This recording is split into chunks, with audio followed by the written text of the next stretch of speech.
వాళ్ళు ఎదురు చూసిండ్రు గవర్నర్ గారి ప్రసంగం నుంచి ఒక్క మాటన్న వస్తదేమో మేము పంటలను ఎండిపోకుండా కాపాడుతాం మేమున్నాం ఈ ప్రభుత్వం భరోసా ఇస్తున్నది మీకు రిపేర్ చేస్తాం మేడిగడ్డను ఇన్ని రోజులు కేసీఆర్ గారి మీద గుడ్డి కోపంతో తప్పు చేసినాం అని ప్రాయశ్చిత్తం చేసుకుంటారు అనుకున్నాం ఆ సోయి కూడా ఈ ప్రభుత్వానికి లేదు కనీసం ఒక్క మాట మాత్రంగా కూడా ఎండుతున్న పంటలు సాగునీటి సంక్షోభం 480 మంది రైతుల ఆత్మహత్యలు వాటి గురించి ఒక్క మాట కూడా మాట్లాడకపోవడం అంటే రేవంత్ రెడ్డి ప్రభుత్వం యొక్క ప్రాధాన్యతలు ఎట్లా ఉన్నాయో దీన్ని బట్టే అర్థం చేసుకోవచ్చు ఇవాళ భారతదేశంలో బహుశా ఏ రాష్ట్ర సెక్రటేరియట్లో జరగని అత్యంత ఘోరమైన నీచమైన పరిస్థితి మన రాష్ట్ర సెక్రటేరియట్లో జరిగింది 20% కమిషన్ ఇయ్యందే ఇక్కడ బిల్లులు వస్తలేవని చెప్పి కాంట్రాక్టర్లు ఆర్థిక శాఖ మంత్రి ఉప ముఖ్యమంత్రి గారి ఛాంబర్ ముంగట ధర్నా చేసే పరిస్థితి రాష్ట్రంలో బహుశా ఎన్నడూ కూడా గతంలో లేదు మరి భారతదేశంలో కూడా బహుశా ఎక్కడా లేదని నేను అనుకుంటా ఉన్నా ఇవాళ 20% కమిషన్ తప్ప విజన్ లేని ప్రభుత్వం ఇది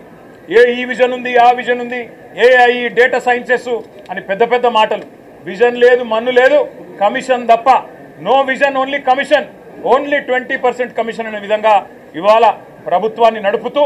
ఢిల్లీకి మూటలు పంపుతూ ఇక్కడ చిన్న కాంట్రాక్టర్లను సర్పంచ్లను చిన్న చిన్న వ్యక్తులను వేధించి చివరికి ఓవర్సీస్ స్కాలర్షిప్లు ఇవ్వకుండా గురుకులాల్లో తిండి పెట్టకుండా ఈరోజు పిల్లల్ని చంపుతున్న అరాచక ప్రభుత్వం రేవంత్ రెడ్డి ప్రభుత్వం కాంగ్రెస్ ప్రభుత్వం కనీసం గురుకులాల్లో ఉండే అధ్వాన్నమైన పరిస్థితుల గురించి ఒక్క మాట చెప్తారేమో అనుకున్నాం దాని గురించి ఒక్క మాట లేదు చనిపోయిన 83 మంది పిల్లలకు కనీసం ఒక మాట సానుభూతి చెప్పి సంతాపం చెప్తారేమో అనుకున్నాం ఒక్క మాట కూడా వారి గురించి ప్రస్తావన లేదు అదే మాదిరిగా ఇంకా విచిత్రం 10 ఏళ్లలో కేసీఆర్ గారి ప్రభుత్వం ఆనాడు 4,17,000 కోట్ల అప్పు చేస్తే 4,17,000 కోట్ల అప్పు చేస్తే అంటే సంవత్సరానికి 41,000 కోట్ల అప్పు చేస్తే అప్పులు అని గుండె బాదుకున్న కాంగ్రెస్ సన్నాసులు ఇవాళ ఒక్క సంవత్సరంలో 1,62,000 కోట్ల అప్పులు తెచ్చిన విషయం ఒక మాట చెప్తారేమో అనుకున్నాం సరే కేసీఆర్ ప్రభుత్వం కొత్తగా ఏర్పడ్డ తెలంగాణకు ఒక బలమైన పునాది వేయాలని బ్రహ్మాండమైన పథకాలు రైతులకు వ్యవసాయానికి మాత్రమే 10 ఏళ్లలో కేసీఆర్ ప్రభుత్వం ఖర్చు పెట్టింది దాదాపు 4.5 లక్షల కోట్లు రైతు బంధు రూపంలో 73,000 కోట్లు రుణమాఫీ రూపంలో 28,000 కోట్లు ఇరిగేషన్ ప్రాజెక్టుల రూపంలో అదేవిధంగా వ్యవసాయ పనిముట్ల రూపంలో మెకనైజేషన్ రూపంలో డ్రిప్ రూపంలో సబ్సిడీల రూపంలో ఉచిత విద్యుత్ రూపంలో మొత్తం 4.5 లక్షల కోట్ల రూపాయలు తెలంగాణలోని 70 లక్షల మంది రైతులకు ఇవ్వడం వల్ల ఇవాళ భారతదేశంలో తెలంగాణ వరిధాన్యం ఉత్పత్తిలో నెంబర్ 1 అయ్యింది కానీ ఇవాళ గవర్నర్ గారి ప్రసంగంలో ఏం చెప్పుకుంటున్నారు భారతదేశంలోనట రేవంత్ రెడ్డి ఉద్దారకం వల్ల తెలంగాణ నెంబర్ 1 అయిందట వరిధాన్యం ఉత్పత్తిలో ఏది సంవత్సరం 14 నెలల్లో నువ్వు పంటలు ఎండబెట్టడం వల్ల రైతు బంధు ఇవ్వకపోవడం వల్ల కరెంటు అస్తవ్యస్తం చేయడం వల్ల రైతుల ఆత్మహత్యల వల్ల వరిధాన్యం ఉత్పత్తి పెరిగిందా సిగ్గన్నా ఉండాలి మాట్లాడడానికి ప్రభుత్వానికి కనీసం సోయన్నా ఉండాలి ఇవాళ లక్షల ఎకరాల్లో పంటలు ఎండిపోతుంటే కనీసం ఓదార్చడానికి ఒక మంత్రి దిక్కులేడు కనీసం ఒక కాంగ్రెస్ ఎమ్మెల్యే లేడు ఊళ్ళల్లో పోతే కాంగ్రెస్ ఎమ్మెల్యేల్ని తరిమి కొడుతున్నారు ఏది రైతు బంధు ఏది రుణమాఫీ ఎక్కడ తెచ్చిండ్రు మీరంతా అని చెప్పి ఊళ్ళల్లో ఇవాళ తరిమి కొడుతున్న పరిస్థితులను దాచిపెట్టే ప్రయత్నం గవర్నర్ గారి ప్రసంగం ద్వారా చేసిన మాట 1,50,000 కోట్లు 1,62,000 కోట్లు అప్పు చేసి ఒక్కటంటే ఒక్కటి కూడా పథకాన్ని ప్రారంభించని ఒక అసమర్థ ప్రభుత్వం రేవంత్ రెడ్డి ప్రభుత్వం కేవలం కుంభకోణాలు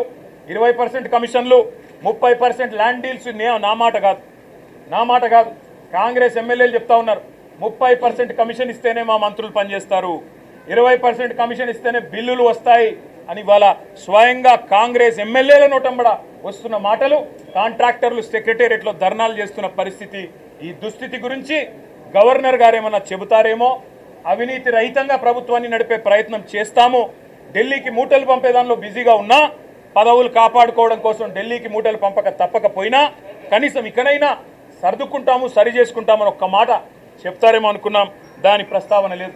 ఒక్క గ్యారంటీ లేకుండా ఒక్క గ్యారంటీ అమలు చేయకుండా 420 హామీల్లో కనీసం ఒక్క హామీ అమలు చేయకుండా ఇవాళ ఒక్క కొత్త ప్రాజెక్టుకు ఇటుక కూడా పెట్టకుండా 1,62,000 కోట్ల అప్పు చేసినందుకు గవర్నర్ గారు ఏమైనా మందలిస్తారేమో రేవంత్ రెడ్డి గారిని అనుకుంటే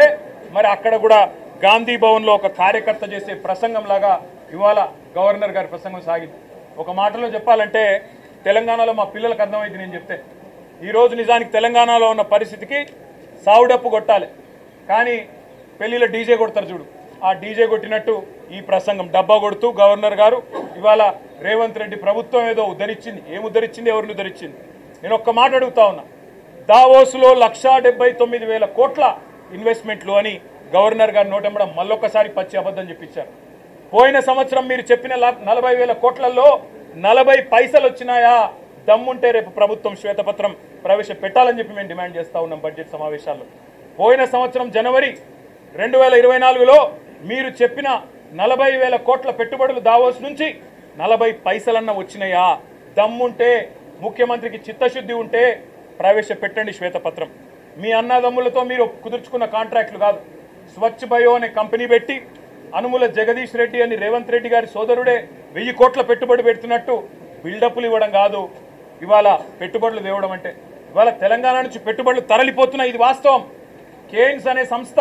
మేము ఆనాడు కష్టపడి మైసూరు నుంచి పట్టుకొస్తే 3,700 కోట్ల పెట్టుబడి ఇవాళ సెమీ కండక్టర్ పరిశ్రమ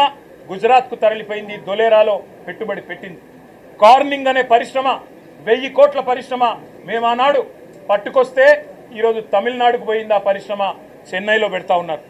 అదేవిధంగా ప్రీమియం ఎనర్జీ అనే కంపెనీ 1,700 కోట్ల పెట్టుబడి సోలార్ కంపెనీ ఇవాళ ఆంధ్రప్రదేశ్కి తరలిపోయింది.